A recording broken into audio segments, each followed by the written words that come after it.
এই তো আমি এসেছি। জানো রাইবেন, যদি কোনো ভক্ত আমাকে দুপুরটা নয়নের জল দিয়ে হ্যাঁ কৃষ্ণ পায় করো বলে দুটি বাহু যাওয়ার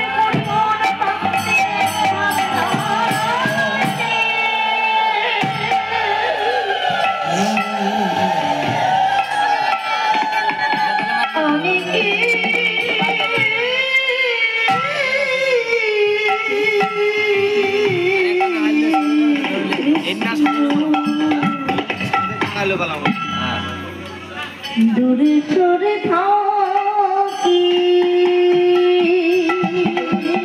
থাকি রেডি করাই আছে জানো রাইবেন, যে করে আমারও তারে যে করি আমি সর্বনাশ, কিন্তু কিন্তু যদিও না ছেড়ে আমার কাজ তারে যে করি আমি দাস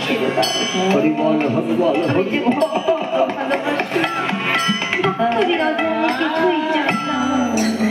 তাই তো ভক্ত আমার মাতা পিতা, ভক্ত আমার গুরু, ভক্ত আমার নাম রেখেছে বাঞ্ছা কল্পতরু। তাই তুমি অমন করে কেঁদো না রাইধু। তোমার নরনী কুটিলা তোমাকে যেমন যেমন ভাবে প্রহার করেছে, আমি যে তাকে উপযুক্ত শাস্তি দেব। জানো রাইধু, রাইধের কৃষ্ণ কলঙ্কে